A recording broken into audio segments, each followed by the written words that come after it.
अस्सलाम वालेकुम दोस्तों, मैं हूं मोहम्मद तौसीफ, आपका मेंटोर और एनालिटिक एकेडमी की तरफ से मैं लेके आया हूं आपके लिए 12 प्रिंसिपल्स ऑफ एनिमेशन की एक कंप्लीट सीरीज, जिसके अंदर आप एनिमेशन के बेसिक्स असूल के बारे में सीखने वाले हैं। और ये basic principles one of the best 2 legend animators की तरफ से बने थे, जिनमें से एक का नाम है फ्रैंक थॉमस और दूसरे का नाम है ओली जॉनसन।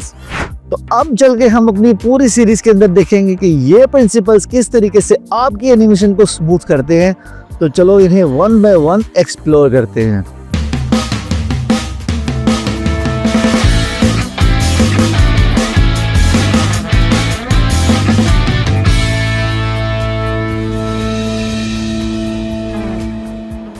दोस्तों, इस प्रिंसिपल का नाम होने वाला है आर्क्स, और आर्क्स से आपकी एनिमेशन के अंदर एक ब्यूटी आती है। तो जल्दी से चलते हैं अपनी क्लास में और देखते हैं कि आर्ट्स अप्लाई करने के बाद आपकी एनिमेशन कैसी लगती है।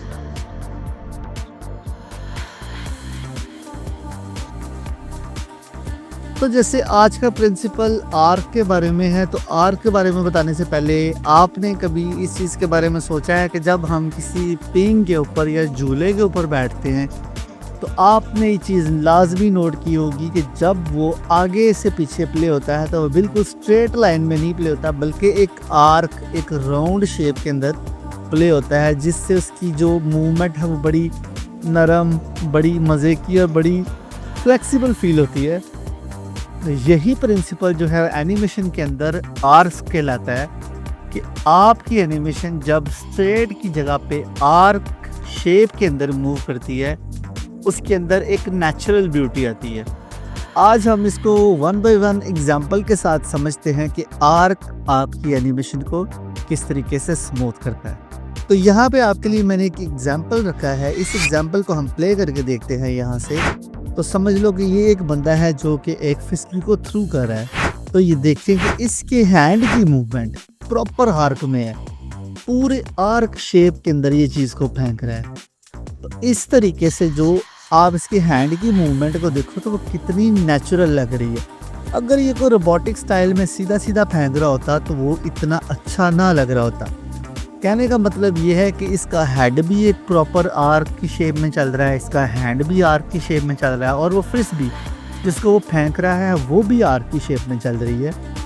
इसकी एक और एग्जांपल मैं आपको रियल लाइफ की एग्जांपल के साथ समझाता हूँ, आके आपको उसकी ज़्यादा इजी समझ आए। यहाँ पे आपको एक बंदर चलता हुआ दिखाई दे रहा है, तो आप एक चीज़ को नोट करो कि इसके हाथ देखो कैसे आर्क की शेप में आ रहे हैं, बिल्कुल वो एक सीधे पैटर्न पे चल रहा है। और उसके हैंड्स और उसके फिट को अगर आप लोग देखो तो वो प्रॉपर आर्क की शेप में आगे पीछे हो रहे हैं। इसकी अगली एग्जांपल देखते हैं, आपको मज़ीद समझ आ जाएगी। यहाँ पे आप एक औरत को बैठते उठते हुए देख रहे हैं। मैंने इसको थोड़ा सा गूस्ट इफेक्ट के साथ अप्लाई करने की कोशिश की है ताकि आपको समझ आ सके। आप इसके हेड की, इसकी हिप की और इसके हैंड की मूवमेंट्स को अगर आप देखो तो वो बिल्कुल स्ट्रेट नहीं है, बिल्कुल सीधे सीधे नहीं है, एक आर्क की शेप में जो है वो बेंड हो रही है।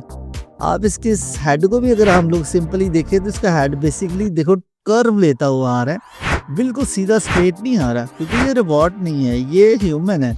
इस तरीके से हम अगर इसकी हिप साइड को देखते हैं तो यहाँ पे भी आप देखते हो कि एक प्रॉपर आर्क की शेप बन रही है, और उसी तरीके से इसके जो हैंड्स हैं वो भी एक प्रॉपर आर्क की शेप दे रहे हैं। इसको मज़ीद क्लैरिफाई करते हैं कोई वॉकिंग एनिमेशन के साथ। अब इस एनिमेशन में आप देखो कि एक बंदा भागता हुआ हिट कर रहा है फुटबॉल को, तो उसके हैंड्स की, उसकी लेग्स की मूवमेंट को देखो कि कोई भी चीज़ बिल्कुल स्ट्रेट में नहीं है, चीज़ें जो हैं वो आर्क की शेप में बिल्कुल काम कर रही हैं और ज़्यादा नेचुरल और ज़्यादा फ्लेक्सिबल लग रही है।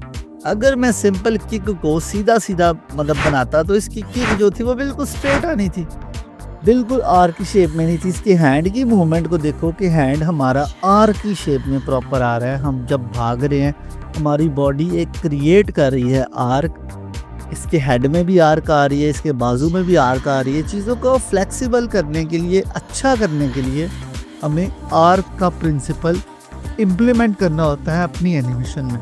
नेक्स्ट एग्जांपल के साथ मैं आपको कोशिश करूंगा कि इसको मज़ीद क्लैरिफाई कर सकूं।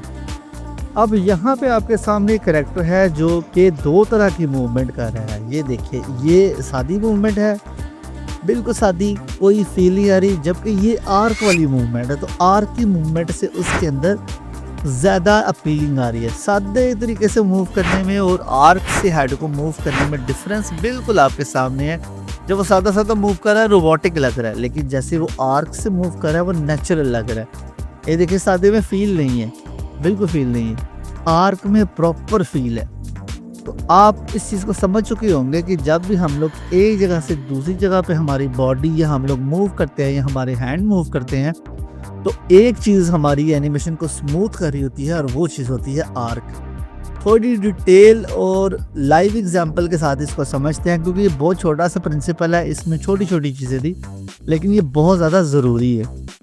अब यहाँ पे एक बंदा आपको वॉक करता हुआ नज़र आ रहा है, जो कि स्क्रीन पे आपकी तरफ चलता हुआ आपको नज़र आ रहा है। आप एक चीज़ देखो कि इसके हाथ जो है इनमें भी एक आर्क आ रही है और बॉडी के अंदर भी एक आर्क आ रही है। अब बॉडी के अंदर और हैंड्स के साथ किस तरीके से आर्क आ रही है, इस चीज़ को ही हम लोग ने अंडरस्टैंड करना है। तो मैं आपको इसको प्रॉपर मोशन पाथ से कनेक्ट करके फिर दिखाता हूँ कि कहाँ पे आर्क बन रही है। तो उसके लिए हम इसके लेफ़्ट या राइट व्यू में चलते हैं और देखते हैं कि इसमें आप आर्क को किस तरीके से डिफ़ाइन कर सकते हो। तो दोस्तों ये देखो, अगर इसके हाथ के साथ हमने पॉइंट अटैच किया है तो आप देख रहे हो कि आपको एक प्रॉपर लाइन ऑफ जो है आर्क्स का वो नज़र तो आता हुआ दिखता हुआ नज़र आ रहा है। यहाँ पे आप एक चीज़ नोट कर रहे हो कि इसकी एल्बो में भी आर्क है, इसके फिट में भी प्रॉपर आर्क आ रही है और इसी तरीके से इसकी हैंड की मूवमेंट में भी आर्क आ रही है। सेम आर्क जो है इसके पूरे के पूरे हाथ के साथ जो हम लोग ने बैंड अटैच किया है वो बता रहा है कि इसका हाथ जो है वो आर्क की शेप में ऊपर नीचे हो रहा है। इस तरीके से अगर आप इसके फिट को देखते हो तो इसके फिट में भी आपको एक आर्क नज़र आ रही है। तो ये मेरे ख्याल से सबसे बेस्ट एग्जाम्पल है बताने के लिए कि आर्क किस तरीके से काम करती है। बिल्कुल आपके सामने सारा मोशन मैंने डिफाइन किया है और आपको बताया है कि हमारी बॉडी में प्रॉपर आर्क्स चल रही होती हैं।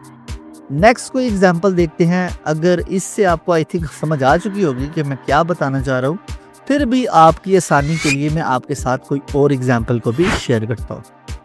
तो यहाँ पे भी आपको एक एग्जांपल नज़र आ रही है कि बच्ची भागती हुई आ रही है। देखो तो इसके हाथों में प्रॉपर आर्क्स हैं, प्रॉपर आर्क है। और इसी तरीके से आप अपनी एनिमेशन के अंदर आर्क्स ला के उसको स्मूथ कर सकते हैं। जैसे कि आपके सामने ये बड़ी फेमस एग्जांपल है, डिज्नी की मूवी है उसकी।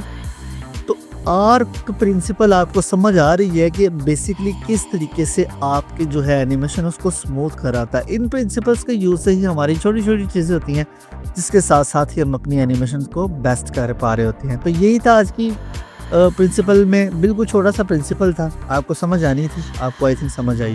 सो दोस्तों, कैसी लगी आपको 12 प्रिंसिपल ऑफ एनिमेशन की ये सीरीज? अगर आपको समझ आ रही है तो हमारे चैनल को सब्सक्राइब करें, शेयर करें अपने दोस्तों के साथ। और हाँ, अगर आप फिजिकल ट्रेनिंग हासिल करना चाहते हैं तो पिक्समो स्टूडियो में ज़रूर तशरीफ़ लाएं, लिंक आपको डिस्क्रिप्शन में मिल जाएगा।